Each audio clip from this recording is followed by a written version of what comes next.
welcome back to Betty. I'm your host, Cynthia Thompson, and do I have a special treat for you? A few weeks ago, I had a Star Wars expert on my show, and he was telling me any and everything you would ever want to know about Star Wars. But guess what? Today, I have some of the characters from the Star Wars movie with me today. And Tom, I want to thank you so much for coming back and bringing your friends with you to talk about Star Wars and more about the characters and the things that you do in the community. Well, I truly do thank you, Cynthia. And we're looking forward to doing this interview for you. So, Tom, let's go around and introduce our characters. We have this young man in the red, and he is? He's Charles Moss, who has been a long-standing member of the 501st Carolina Garrison. His number is TR 2442, and he plays the Royal Guard, which is also seen in Return of the Jedi. And beside him we have? Go ahead and... Todd Hoyle. Todd Hoyle, I'm a TIE pilot. And what's your number, Todd? TK 6212. And we have? Kenneth Jordan, and I'm a biker scout from Return of the Jedi, and my number is TB 1345. And the only young lady here with us today. I'm Princess Leia, otherwise known as Sherilyn Lambeth, but I'm also a stormtrooper, and my number is TK 976. And we have a junior here, and your number is? 102. So, Tom, you were about to say... I was just going to say this little munchkin over here in the Biker Scout or Junior Biker Scout uniform is actually from our Galactic Academy that I was telling you about. Why do everybody, you have numbers? Well, it actually comes from like a military base, and it's actually from the original movie from 1977, where one of the Imperial officers asking one of the stormtroopers, TK-421, why aren't you at your post? TK-421, why aren't you at your post? And from that point on, the actual group just grew using the numbers. So most of them are birth dates, some of them are cell phone numbers, some of them are actually either children's birthdays or something significant, and then some of them are just random. So, absolutely. So, Tom, your costume is your character is an actual stormtrooper. It's a variant from the original trilogy, which is the ESB or Empire Strikes Back. Each one of them, even though you see like the guys in white or the clad, armor, there are variations to each one of them. So. And so, since you're the spokesperson for them, I'll let you tell me, how long does it take you to dress as a stormtrooper? Yeah, or a TK as we shortened it.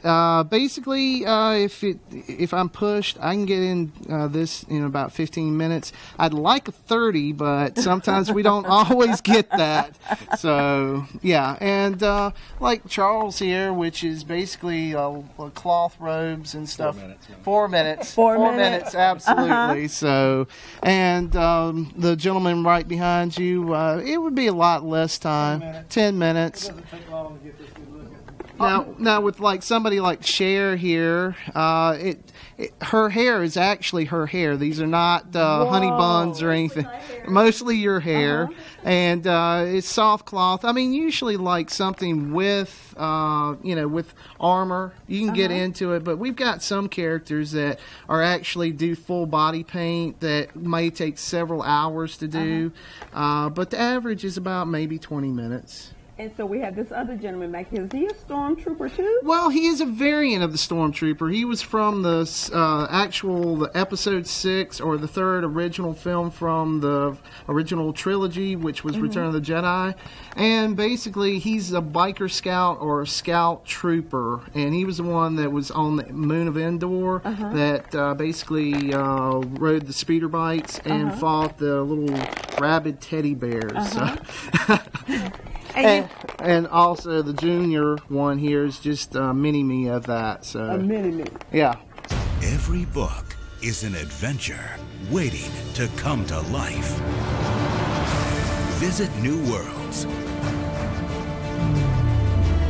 Encounter new friends. And discover the power of reading. Go to read.gov to read A Princess of Mars, the first novel to feature John Carter. A new world awaits. Read. Okay. I'm a mommy. I love kids. I'm responsible, loving, nurturing. Mama's coming, baby!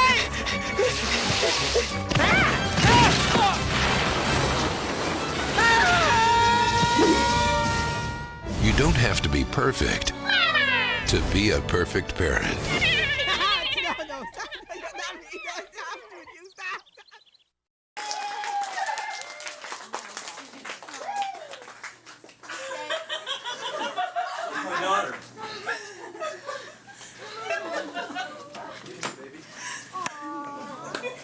Come here.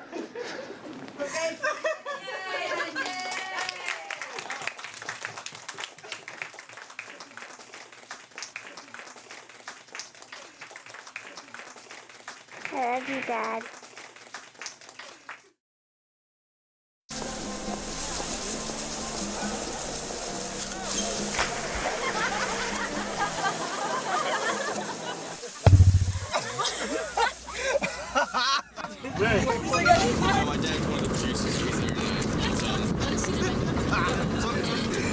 Bring this one.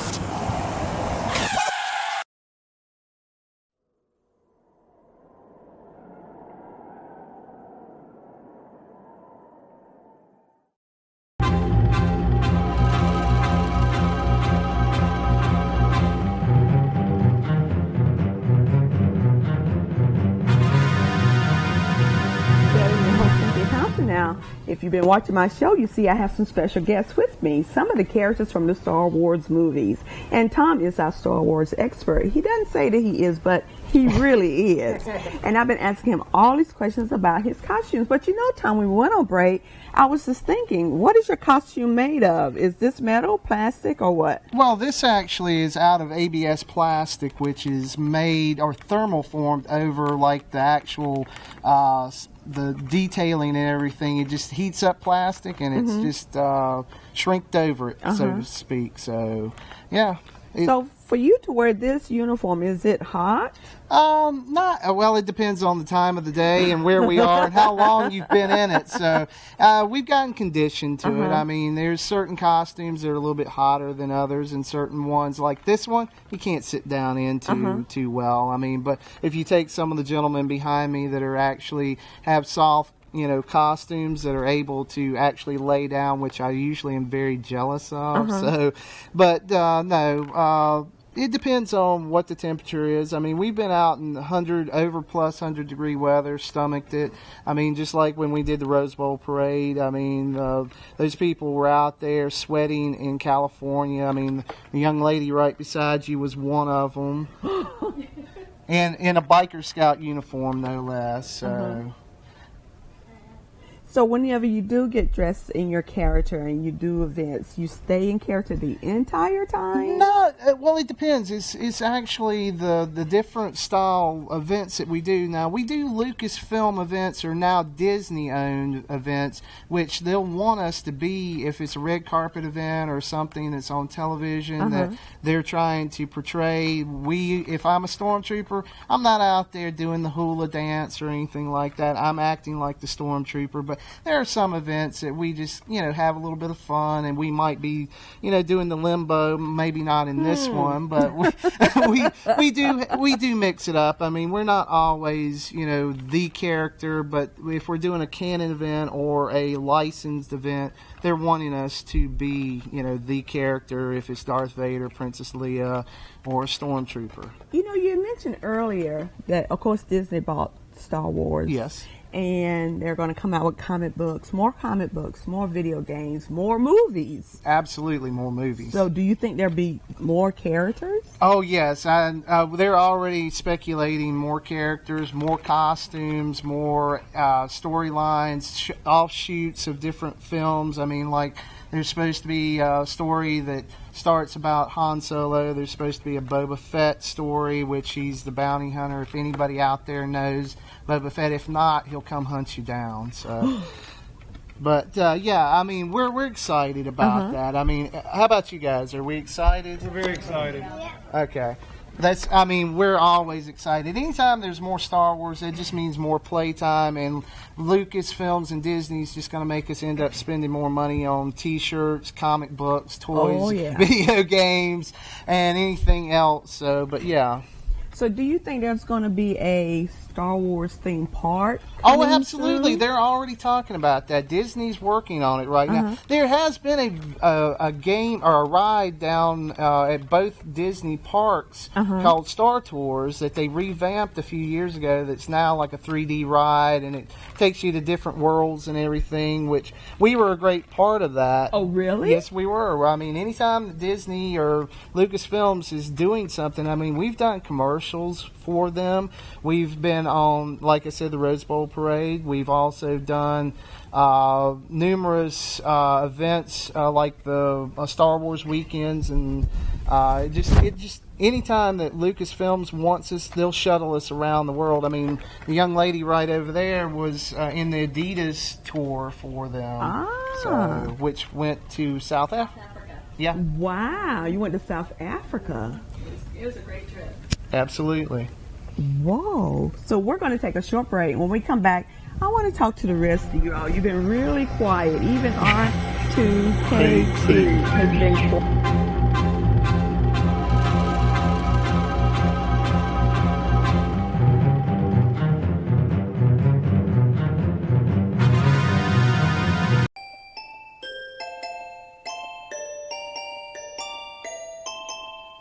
The smallest moments can have the biggest impact on a child's life. Take time to be a dad today. Learn more at fatherhood.gov.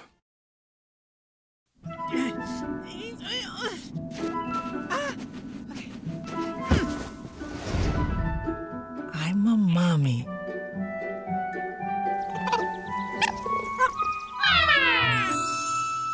I love kids.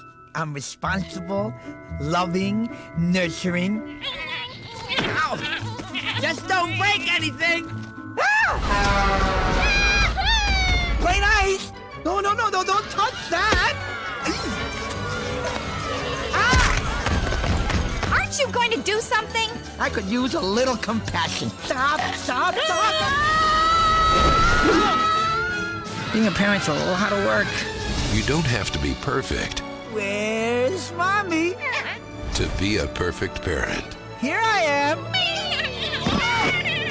No.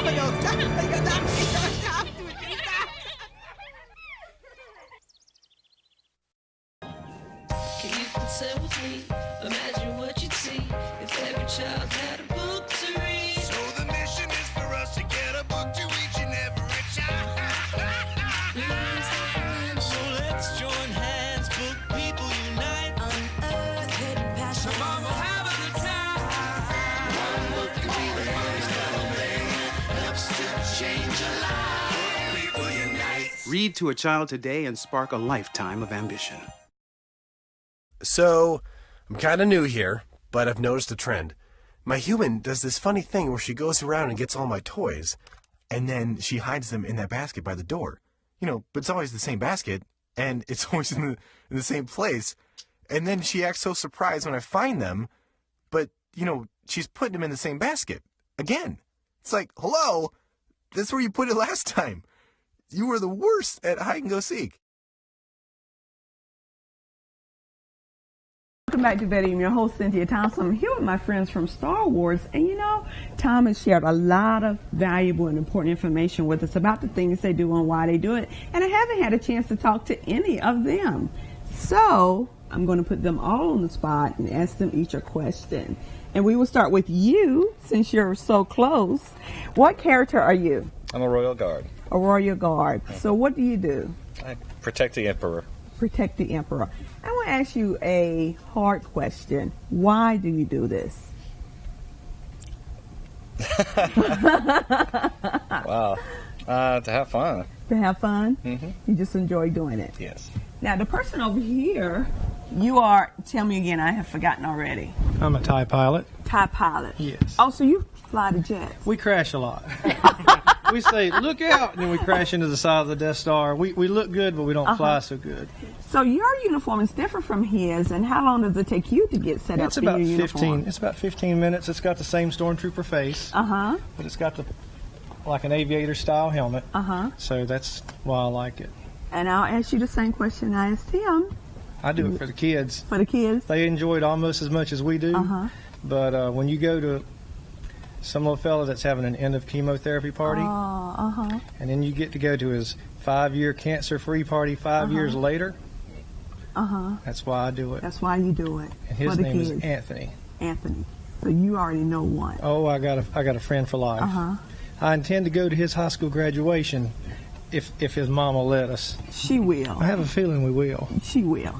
And you are a Scout trooper. I'm going to get these right. Or a biker scout, as we was commonly known when it first was released Uh-huh. in the 80s. And so So how long does it take you to get into uniform? about 15, 20 minutes. Uh-huh. Not too long. I've gotten a pattern down, so it isn't not too long. So And I asked you the same question I've asked the others. Why do you do it?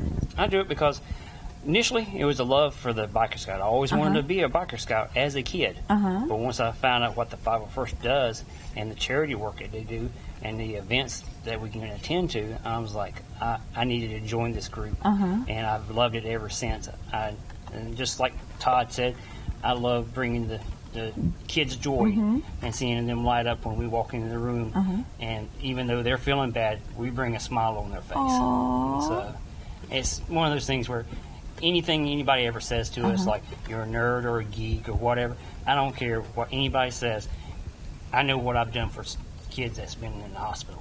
And seeing them light up when we walk in, I don't care what people talk say about me or what I do. So That's I enjoy good. it. Now, Princess Leia, the only lady with us. How long does it take you to get dressed? It doesn't take me very long, just a few minutes, and the most part is my hair, really, trying to put my hair up. But yeah, it doesn't take very long. Not as long as many of these guys. And you too. Why do you do this? As everyone said, for one, it's a lot of fun, and we all share a love of Star Wars. That's what brought us together. But I'm also really glad to be able to use a hobby that I enjoy to do some good with, to visit children in the hospitals. And I've been with the club for a long time. We started out as a small handful of costumers in the North Carolina East Coast area, and now we are 10,000 members worldwide. Wow. And we're doing charity work all over the world. And as Tom was saying, through this hobby, I've also gotten to do some amazing things like travel to South Africa. Yes. So you can't beat that. So, number 102, is that right? Why do you do this? Because I just like to have fun. You just like to have fun, and that's the most important thing. You know, I do have another guest on set with us that I haven't had a chance to even talk to. He is the one that's taking care of R2KT. Can you step out? David? David has been taking care of R2KT for us this entire time. Now, David, is this all that you do is take care of her? No, ma'am. Actually, I'm a biker scout as well. Just like my brother here, he's my brother. This is my son, Scotty. And I have a biker scout just like his. So I'm TB6559. And I've been a scout for about 7 years now. Do you handle any other droids? No, actually R2KT is the only droid I currently assist with. R2KT does not belong to me. She belongs to Alan Johnson. But he allows us to bring her out to certain events, especially for anything dealing with Make-A-Wish. And R2KT was made for Alan Johnson's daughter, Katie Johnson, which unfortunately Katie passed away when she was she 8? 7. And but we, her older sister Allie wanted a R2 unit to watch over Katie while she was going through her treatments, and they made R2KT. KT being short for Katie, Katie Johnson. And then for her favorite color was pink, so they made her colored her pink, and and pink and white, yes. So is this R2D2 sister or girlfriend? We affectionately say it's his girlfriend. And she's actually been, her likeness has been put into the Clone Wars series, in the Clone Wars movie, and actually the Clone Wars animated series on TV. So, and then they also Hasbro and Lucasfilm went in and made an action figure of KT, and all the proceeds went to Make-A-Wish in honor of Katie Johnson. So I want to ask you the same question I asked the rest of them. Why do you do this? I enjoy the biker scout outfit, just like my brother. We've always wanted to be a scout, but I do it for the kids, just to see them smile. Yes, I've had several kids come up to me and just give me a big old hug out of the blue. I've been in my costume, and I was standing there, and there would be a little kid come up out of the blue and just start hugging my leg, and I'm like, ooh, what's that? And then I look down, and there's be a little girl, little boy, and they have the biggest grin on their face. And I mean, you know, some kids they get scared, but a majority of them they do well with the especially the characters with helmets on and stuff. So Thank you, David. you're welcome. Tom, I want to come back to you and ask you, do you think the little kids that you visit in the hospitals really understand who you are and what you represent? Absolutely. Well, I don't think they understand that we are representing a large group like the 501st. I think they just see that we're Star Wars characters. I mean, when we go into the hospital, we've got our, you know, helmets on. We act like the characters and everything, and we're there to brighten their moments when it's usually very bleak. Yes. And but I think they understand that we're there for them to be happy and cheer up. So, do you only go to the hospitals here in the Charlotte area? Well, no. I mean, for the Carolina Garrison, we do North and South Carolina for the 501st. So any area that's in that realm of North and South Carolina, there's a hospital, we do that. We're going to be doing like a visit from Make-A-Wish down in Greenville, South Carolina. We did it in October the 26th. So with that, I mean, but with the 501st Legion, it's worldwide. I mean, there's hospital visits, there's charity runs, there's fundraising, Toys for Tots, anything that we can do to pay it forward to the community, we do. I mean, we love the Star Wars and the galaxy far, far away, but we also it warms our hearts to be able to put this on and do some good for people. You know, Tom, I want to thank you and all of the other Star Wars characters for coming on my show today. This was so exciting for me because I grew up watching Star Wars when the movies first came out in the theaters. And I want to thank each and every one of you for watching my show, A Better You on Public Access, every Wednesday night at 6 p.m.